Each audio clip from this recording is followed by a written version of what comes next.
ಶಶಿಕಲಾ ನಟರಾಜನ್ ವಿರುದ್ಧ ಬಂಡಾಯ ಎದ್ದ ಹಿನ್ನೆಲೆಯಲ್ಲಿ ಎಐಎಡಿಎಂಕೆ ಖಜಾಂಚಿ ಸ್ಥಾನದಿಂದ ಪನ್ನೀರ್ ಸೆಲ್ವಂರನ್ನ ವಜಾ ಮಾಡಲಾಗಿದೆ. ಶಶಿಕಲಾ ನಟರಾಜನ್ ನೇತೃತ್ವದಲ್ಲಿ ಪೋಯಾಸ್ ಗಾರ್ಡನ್ನಲ್ಲಿ ಸಭೆ ನಡೆದ ಬಳಿಕ ಈ ನಿರ್ಧಾರವನ್ನ ತೆಗೆದುಕೊಳ್ಳಲಾಗಿದೆ. ಸಭೆಯಲ್ಲಿ ಪನ್ನೀರ್ ಸೆಲ್ವಂರನ್ನ ವಜಾಗೊಳಿಸುವಂತೆ ಶಶಿಕಲಾ ನಟರಾಜನ್ ಘೋಷಣೆ ನೀಡಿದ್ದಾರೆ. ಅಲ್ಲದೆ ಪಕ್ಷದ ನೂತನ ಖಜಾಂಚಿಯಾಗಿ ಡಿ ಶ್ರೀನಿವಾಸನ್ರನ್ನ ಆಯ್ಕೆ ಮಾಡಲಾಗಿದೆ.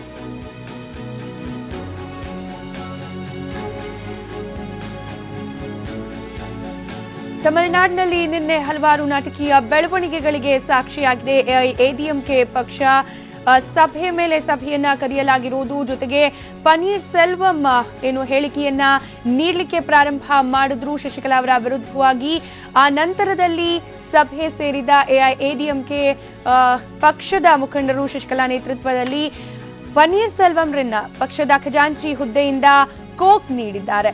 ಏನು ನೂತನ ಖಜಾಂಚಿಯನ್ನ ಕೂಡ ಇದೇ ಸಂದರ್ಭದಲ್ಲಿ ಆಯ್ಕೆ ಮಾಡಲಾಗಿದ್ದು, ಡಿ ಶ್ರೀನಿವಾಸರನ್ನ ಪಕ್ಷದ ನೂತನ ಖಜಾಂಚಿಯಾಗಿ ಆಯ್ಕೆ ಮಾಡಲಾಗಿದೆ. ಶಶಿಕಲಾ ನಟರಾಜನ್ ವಿರುದ್ಧ ಪನ್ನೀರ್ ಸೆಲ್ವಂ ಬಂಡಾಯವೆದ್ದ ಹಿನ್ನೆಲೆಯಲ್ಲಿ ಈ ಬೆಳವಣಿಗೆ ಆಗಿದೆ ಅನ್ನೋದಂತೂ ಸ್ಪಷ್ಟ.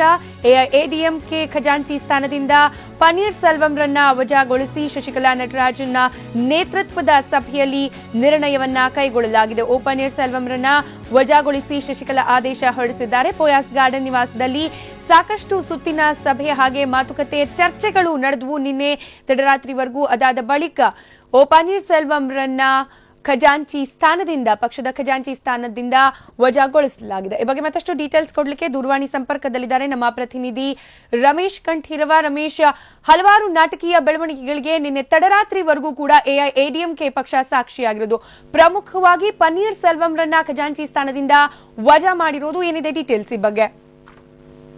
ಹೌದು ಸ್ಮಿತಾ, ಏನು ನಿನ್ನೆ ರಾತ್ರಿ ಮುಖ್ಯಮಂತ್ರಿ ಪನ್ನೀರ್ ಸೆಲ್ವಂ ಅವರು ಜಯಲಲಿತಾ ಅವರ ಸಮಾಧಿ ಮುಂದೆ ಏನು ಒಂದು ಮೌನವಾಗಿ ಅರ್ಧ ಗಂಟೆ ಧ್ಯಾನ ಮಾಡಿದ್ರು. ಆ ನಂತರದಲ್ಲಿ ಅವರು ಕೆಲವು ಬಹಿರಂಗವಾಗಿ ಸತ್ಯಗಳನ್ನು ಹೇಳ್ತೀವಿ ಅಂತ ಹೇಳ್ಬಿಟ್ಟು ಸತ್ಯವನ್ನ ಹೇಳಿದ್ರು.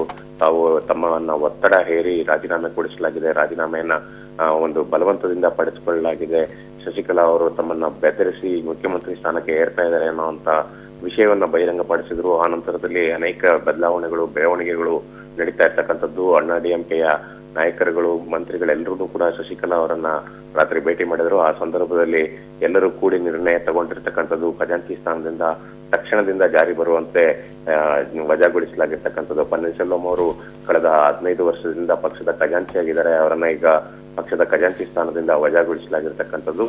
ಸಾಧ್ಯ ಆದ್ರೆ ನಾವು ಬೇಕಾದ್ರೆ ಪನ್ನೀರ್ ಸೆಲ್ವಂ ಅನ್ನ ಪಕ್ಷದಿಂದಾನೇ ಉಚ್ಚಾಟನೆ ಮಾಡ್ತೀನಿ ಅನ್ನುವಂತ ಮಾತನ್ನು ಕೂಡ ಈಗ ಶಶಿಕಲಾ ಅವರು ಹೇಳಿರ್ತಕ್ಕಂಥದ್ದು ಈಗಿನ ಬೆಳವಣಿಗೆ. ಸೊ ಏನು ಶಶಿಕಲಾ ಅವರು ಇದುವರೆಗೂ ಮಾಧ್ಯಮಕ್ಕೆ ಮಾತಾಡಿರ್ಲಿಲ್ಲ, ಇವಾಗ ಅವರು ಕೂಡ ಮಾಧ್ಯಮದಲ್ಲಿ ಮಾತಾಡಿರ್ತಕ್ಕಂಥದ್ದು. ಪನ್ನೀರ್ ಸೆಲ್ವಂ ಅವರನ್ನ ನಾವು ಬೇಕಾದ್ರೆ ನಾವು ಅವರನ್ನ ಪಕ್ಷದಿಂದಾನೇ ಉಚ್ಚಾಟಿಸ್ತೀವಿ, ಪನ್ನೀರ್ ಸೆಲ್ವಂ ಅವರ ಹಿಂದೆ ಡಿಎಂಕೆ ಶಕ್ತಿ ಕೆಲಸ ಮಾಡ್ತಾ ಇದೆ, ಡಿಎಂಕೆ ಶಕ್ತಿಯ ಕೆಲಸ ಮಾಡ್ತಾ ಇದೆ ಅನ್ನೋಂತ ಮಾತನ್ನ ಶಶಿಕಲಾ ಅವರು ಅಲಿಗೇಷನ್ ಮಾಡಿರ್ತಕ್ಕಂಥದ್ದು. ಇದಕ್ಕೆ ಸರಿಯಾದಂತ ಒಂದು ಉತ್ತರವನ್ನ ಕೂಡ ಪನ್ನೀರ್ ಸೆಲ್ವಂ ಕೊಟ್ಟಿದ್ದಾರೆ. ನನ್ನನ್ನ ಪಕ್ಷದಿಂದ ಉಚ್ಚಾಟನೆ ಮಾಡೋದಕ್ಕೆ ಯಾರಿಂದನೂ ಸಾಧ್ಯ ಇಲ್ಲ. 35 ವರ್ಷದಿಂದ ನಾನು ಪಕ್ಷದಲ್ಲಿದ್ದೀನಿ, ಪಕ್ಷದ ಕಾರ್ಯಕರ್ತನಾಗಿ ಕೆಲಸ ಮಾಡಿದ್ದೀನಿ. ನಾನು ಯಾವುದೇ ಪದವಿಯನ್ನ ಹುಡುಕೊಂಡು ಹೋಗಿಲ್ಲ. ನನಗಾಗಿ ಜಯಲಲಿತಾ ಅವರು ನನ್ನ ನಿಷ್ಠೆಯನ್ನ ಗೌರವಿಸಿ ನನಗೆ ಪದವಿಯನ್ನ ಕೊಟ್ಟರು, 2 ಬಾರಿ ಮುಖ್ಯಮಂತ್ರಿಯನ್ನಾಗಿ ಮಾಡಿದ್ರು. ಈಗ ಅವರು ಇಲ್ಲದೇ ಇದ್ದಂತ ಸಂದರ್ಭದಲ್ಲಿ ಕೂಡ ಎಲ್ಲರೂ ಕೂಡಿ ನನ್ನನ್ನ ಮುಖ್ಯಮಂತ್ರಿಯಾಗಿ ಮಾಡಿರ್ತಕ್ಕಂಥದ್ದು. ಸೊ ಹಾಗಾಗಿ ನಾನು ಮುಂದುವರಿತೀನಿ, ಪಕ್ಷಕ್ಕೋಸ್ಕರ ಕಂಕಣಬದ್ಧವಾಗಿದ್ದೀನಿ, ಪಕ್ಷದ ಕಾರ್ಯಕರ್ತರ ರಕ್ಷಣೆ ಮತ್ತೆ ತಮಿಳುನಾಡಿನ ಜನರಿಗೋಸ್ಕರ ನಾನು ಸೇವೆಗೋಸ್ಕರ ಸದಾ ಸಿದ್ಧ ಅನ್ನುವಂತ ಮಾತನ್ನ ಹೇಳಿರ್ತಕ್ಕಂಥದ್ದು.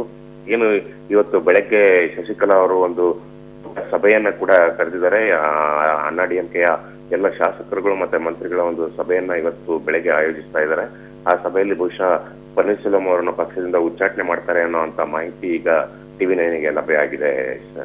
ರಮೇಶ್, ಜೊತೆಗೆ ಶಶಿಕಲಾ ಅವರ ಏಕಪಕ್ಷೀಯ ನಿರ್ಧಾರನ ಅಥವಾ ಸಭೆಯಲ್ಲಿ ಸೇರಿದ ಎಐಎಡಿಎಂಕೆ ಪಕ್ಷದ ಇತರೆ ಮುಖಂಡರ ಬೆಂಬಲ ಕೂಡ ಈ ನಿರ್ಧಾರಗಳಿಗೆ ಇತ್ತ ಅಂತ ಹೇಳಿ? ಶಶಿಕಲಾ ಅವರು ಏನು ನಿನ್ನೆ ರಾತ್ರಿ ಶಶಿಕಲಾ ಅವರನ್ನ ಭೇಟಿ ಮಾಡಿದ್ರು. ಆ ಸಂದರ್ಭದಲ್ಲಿ ಅನೇಕ ಸೀನಿಯರ್ ಮಿನಿಸ್ಟರ್ಸ್ ಅವರನ್ನ ಭೇಟಿ ಮಾಡಿದ್ದಾರೆ. ದಿಂಡಿಗಲ್ ಶ್ರೀನಿವಾಸನ್ ಅವರು ಏನು ಹಿಂದೆ ಜಯಲಲಿತಾ ಅವರಿಗೆ ಕೂಡ ಆಪ್ತರಾಗಿದ್ದಂಥವ್ರು, MP ಆಗಿದ್ದಂಥವ್ರು, ಈಗ ಪ್ರಸ್ತುತ ಅರಣ್ಯ ಸಚಿವರಾಗಿರ್ತಕ್ಕಂಥವ್ರು ದಿಂಡಿಗಲ್ ಶ್ರೀನಿವಾಸನ್ ಅವರಿಗೆ ಈ ಖಜಾಂಚಿ ಸ್ಥಾನವಾದ ಹೊಣೆಯನ್ನ ಕೊಡಲಾಗಿರ್ತಕ್ಕಂಥದ್ದು. ಅದೇ ರೀತಿ ಪಕ್ಷದ ಅನೇಕ ನಾಯಕರುಗಳು, ಸೆಂಗೋಟೆ ಅಂತ ಸೇರಿದಂತೆ ಅನೇಕ ನಾಯಕರುಗಳು ಶಶಿಕಲಾ ಅವರನ್ನ ರಾತ್ರಿನೇ ಸಂಪರ್ಕ ಮಾಡಿದ್ದಾರೆ. ಹಿರಿಯ ನಾಯಕರುಗಳು ಈಗಾಗಲೇ ಸಂಪರ್ಕ ಮಾಡಿರ್ತಕ್ಕಂಥದ್ದು. ಆಮೇಲೆ ಅಲ್ಲಿ ಶಶಿಕಲಾ ಅವರೇ ಈಗ ಏನು ಪಕ್ಷದ ಪ್ರಧಾನ ಕಾರ್ಯದರ್ಶಿ ಆಗಿರೋದ್ರಿಂದ ಆ ಪಕ್ಷದಲ್ಲಿ ಪ್ರಧಾನ ಕಾರ್ಯದರ್ಶಿಯವರು ಏನ್ ನಿರ್ಧಾರ ಕೈಗೊಳ್ತಾರೆ ಅದಕ್ಕೆ ಎಲ್ಲರೂ ಕೂಡ ಭದ್ರಾಗಿರ್ತಾರೆ. ಸೊ ಸೀನಿಯರ್ ಮಿನಿಸ್ಟರ್ಸ್ ಎಲ್ಲರನ್ನು ಕನ್ಸಲ್ಟ್ ಮಾಡಿ ಅವರು ಈ ನಿರ್ಧಾರವನ್ನ ತಗೊಂಡಿರ್ತಕ್ಕಂಥದ್ದು. ಇನ್ನು ಓ ಪನ್ನೀರ್ಸೆಲ್ವಂ ಅವರ ಒಂದು ಮುಂದಿನ ಹೆಜ್ಜೆ ಏನಿರ್ಬೋದು ಅನ್ನೋದನ್ನ ತಿಳಿದುಕೊಳ್ಳೋದಕ್ಕೋಸ್ಕರ ಪಕ್ಷದ ಎಮಿಸರಿಯಾಗಿ ಅಂದ್ರೆ ಒಂದು ಪಕ್ಷದ ಒಬ್ಬ ಪ್ರತಿನಿಧಿಯಾಗಿ ಅಣ್ಣಾಡಿಎಂಕೆ ಯಾರು ಸಂಸದ ರಾಜ್ಯಸಭಾ ಸದಸ್ಯ ಮೈತ್ರೇಯನ್ ಇದ್ದಾರೆ, ಮೈತ್ರೇಯನ್ ಅವರನ್ನ ಕೂಡ ಈಗಾಗಲೇ ಕಳಿಸಲಾಗಿರ್ತಕ್ಕಂಥದ್ದು. ಪನ್ನೀರ್ಸೆಲ್ವಂ ಯಾವ ರೀತಿಯ ನಿಲುವುಗಳನ್ನ ಹೊಂದಿದ್ದಾರೆ ಅನ್ನೋಂಥದ್ದನ್ನ ಈಗ ಪಕ್ಷ ತಿಳ್ಕೊಂಡಿದೆ. ಸೊ ಪಕ್ಷದಲ್ಲಿ ನೆಕ್ಸ್ಟ್ ಏನ್ ಮಾಡ್ತಾರೆ ಅನ್ನೋಂಥದ್ದು ಸ್ಪಷ್ಟವಾಗಿ ಸೂಚನೆಯನ್ನ ಈಗ ಶಶಿಕಲಾ ಅವರು ನಿನ್ನೆ ಮಾತನಾಡ್ತಿರ್ಬೇಕಾದ್ರೆ ಮುಂಜಾನೆ ಕೊಟ್ಟಿರ್ತಕ್ಕಂಥದ್ದು. ಮುಂಜಾನೆ ಶಶಿಕಲಾ ಅವರು ಏನು ಮಾಧ್ಯಮಕ್ಕೆ ಮಾತಾಡಿದ್ದಾರೆ ಆ ಸಂದರ್ಭದಲ್ಲಿ ಸ್ಪಷ್ಟವಾಗಿ ಹೇಳಿದ್ದಾರೆ, ಏನು ಈಗ ಖಜಾಂಚಿ ಸ್ಥಾನದಿಂದ ಅವರನ್ನ ವಜಾ ಮಾಡ್ತಿದ್ದೀವಿ, ಸಾಧ್ಯ ಬೇಕಾದ್ರೆ ನಾವು ಅವ್ರನ್ನ ಪಕ್ಷದಿಂದ ಉಚ್ಚಾಟನೆ ಮಾಡ್ತೀವಿ ಅನ್ನೋಂತ ಮಾತನ್ನ ಶಶಿಕಲಾ ಅವರು ಹೇಳಿರೋದ್ರಿಂದಾಗಿ ಸೊ ಶಶಿಕಲಾ ಅವರು ಈ ರೀತಿಯ ನಿರ್ಧಾರವನ್ನ ತಗೊಳ್ಳೋದ್ರಲ್ಲಿ ಕೂಡ ಏನು ಆಶ್ಚರ್ಯ ಪಡ್ಬೇಕಾಗಿಲ್ಲ. ಸೊ ಒಂದು ರಾಜಕೀಯ ಬಿಕ್ಕಟ್ಟು ಈಗ ತಮಿಳುನಾಡಿನಲ್ಲಿ ಉಂಟಾಗಿದೆ ಅಂತಾನೆ ಹೇಳ್ಬೋದು. ಏನು MLA ಗಳ ಮಟ್ಟಿಗೆ ಹೇಳ್ಬೇಕಾದ್ರೆ 135 ಜನ ಶಾಸಕರಿದ್ದಾರೆ, 134 ಮಂದಿ ಶಾಸಕರು ಅಣ್ಣಾಡಿಎಂಕೆ ಅವರು. ಅವರೆಲ್ಲರೂ ಕೂಡ ಶಶಿಕಲಾ ಅವರ ಬೆನ್ನೆಲುಬಿಗೆ ನಿಲ್ತಾರೆ ಅನ್ನೋಂತ ಮಾತು ಸ್ಪಷ್ಟವಾಗಿ ಕೇಳ್ತಾ ಇರ್ತಕ್ಕಂಥದ್ದು. ಸೊ ಹಾಗಾಗಿ MLA ಗಳ ಒಂದು ಸಂಖ್ಯೆಯ ಜೊತೆಗೆ ಶಶಿಕಲಾ ಅವರು ಮತ್ತೆ ಮುಖ್ಯಮಂತ್ರಿಯಾಗಿ ಪ್ರಮಾಣ ವಚನ ಸ್ವೀಕಾರ ಮಾಡೋದಕ್ಕೆ ತಯಾರಾಗ್ತಾ ಇರ್ತಕ್ಕಂಥದ್ದು. ಏನು ರಾಜ್ಯಪಾಲರು ಇವತ್ತು ಚೆನ್ನೈಗೆ ಬರ್ತಾ ಇದ್ದಾರೆ, ಅವರು ಶಶಿಕಲಾ ಅವರನ್ನ ಕರೆಸಿ ಮಾತನಾಡ್ತಾರೆ. ತಕ್ಷಣದಲ್ಲೇ ಪ್ರಮಾಣ ವಚನ ಬೋಧಿಸ್ತಾರ ಇಲ್ಲ ಇನ್ನೊಂದು ವಾರ ಕಾಲ ಕಾಯ್ತಾರ ಅನ್ನೋದನ್ನ ಕೂಡ ಕಾದ್ ನೋಡ್ಬೇಕಾಗಿದೆ. ಯಾಕಂದ್ರೆ ರಾಜಕೀಯ ಬಿಕ್ಕಟ್ಟು ಒಂದ್ ಕಡೆ, ಇನ್ನೊಂದ್ ಕಡೆ ಶಶಿಕಲಾ ಅವರಿಗೆ ಇರ್ತಕ್ಕಂಥದ್ದು ಸುಪ್ರೀಂ ಕೋರ್ಟ್ ನಲ್ಲಿ ಏನೋ ಅಕ್ರಮ ಆಸ್ತಿ ಕೇಸ್ ಇದೆ, ಅದರ ತೀರ್ಪು ಮುಂದಿನ ವಾರ ಬರುತ್ತೆ ಅಂತ ಹೇಳಲಾಗ್ತಾ ಇರ್ತಕ್ಕಂಥದ್ದು. ಸೊ ಈ ಎರಡೂ ವಿಷಯಗಳನ್ನ ಪರಿಗಣಿಸಿ ರಾಜ್ಯಪಾಲರು ಈ ಬಗ್ಗೆ ಒಂದು ಸೂಕ್ತವಾದಂತಹ ನಿರ್ಧಾರವನ್ನ ಪ್ರಕಟಿಸ್ತಾರೆ ಅಂತ ಹೇಳಲಾಗ್ತಾ ಇದೆ. ರೈಟ್, ಧನ್ಯವಾದ ರಮೇಶ್ ಮಾಹಿತಿಗಾಗಿ.